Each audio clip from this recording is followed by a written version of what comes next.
Hello YouTube, Dr. Solar coming to you from Lagos, Nigeria. So today I'm going to talk to you about the Dyness PowerBox, and I'll tell you all the quirks and whatever it is that Doc Demuro says about his video. So here we go, let me show it to you. Dyness energy storage system. The first thing you notice is that it is huge. I mean, I can't even begin to stress enough how big this thing is.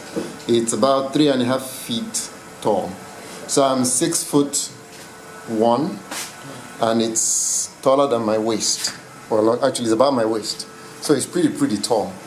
Well, let's start looking at it from the side. On the side, it has a breaker. And this breaker is a 125 amp breaker, I believe.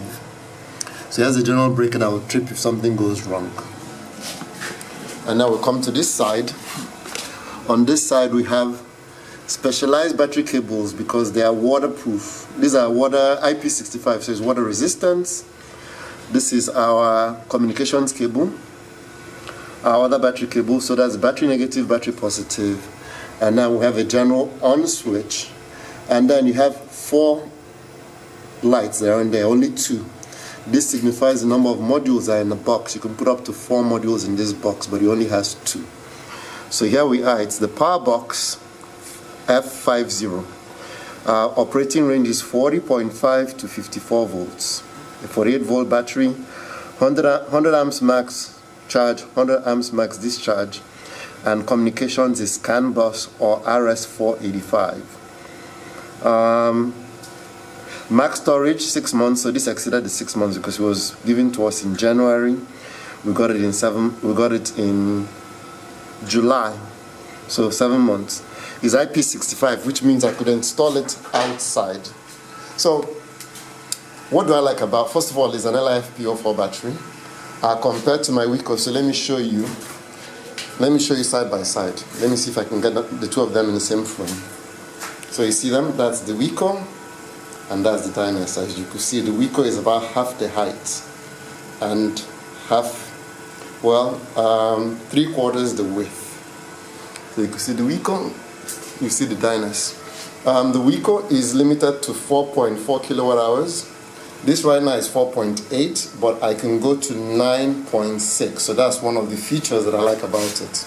And that feature, like I said, is IP65, so I could install it outside. I don't need to install it inside.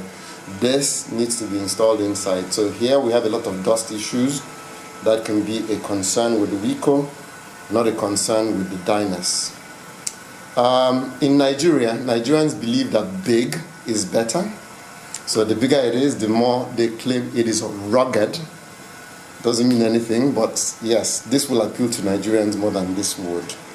Now, what are disadvantages I see? So what this does now, the BMS on this limits me to 5 kilowatts. So right now, 50 amps, let me rephrase that. The BMS limits me to 50 amps. So the most my production can ever be is about 3,000 watts. I have 4,000 watts in panels. So you could see, it's 49.98, yes, so the BMS is limiting what we can do. I cannot exceed 50 amps. Even though it says I could do temporarily 100 amps, the BMS, when you log into the app, it tells you the BMS is limited to 50 amps. So it said BMS 50 amps charge, 50 amps discharge. So that's a big disadvantage the Dyness has over the Wiko. The Wiko lets me do 75 amps, and I think I could surge at over 100. Let me see that number. Bear with me, I don't have my glasses, so I am limited as to what I could see. But yes, this is 75, this is 50. Having said that, the fact that the minute we connected it, once we connected it to the Deye, so let me go back. One thing they did is they supplied us cables for different manufacturers. Lux Power, when I told them it was a Lux Power inverter, they supplied us cables for Lux Power. Then they supply you cables specifically for Victron. And then they supplied us cable for the Deye, the Solace, and I can't remember what other inverter that is. And then they label which side should go to the inverter. So let me show you. It says Goodwill, Solace, and Deye. Okay, and then it tells you which side goes to the inverter. And then it tells you which side goes to the battery. See, it's the battery. So that for me was big. The minute we connected it, and then we connected it while it was still showing as a lead acid battery, it started to beep, and then it stopped beeping the minute it started communicating. The minute we went in and changed it from lead acid to lithium ion. Once changed it to lithium ion, boom, it automatically recognized it, and then I didn't even have to do any settings changes. It just automatically recognized it and set the defaults. Something he also did for me is, if you look here, it says LIBMS, it automatically shows you that. The battery current state of charge is 64%, so it has a long way to go.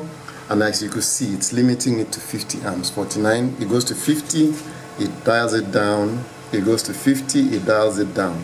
So we cannot charge at higher than 50 amps. And 50 amps here is 2829, so it's under 3,000 watts.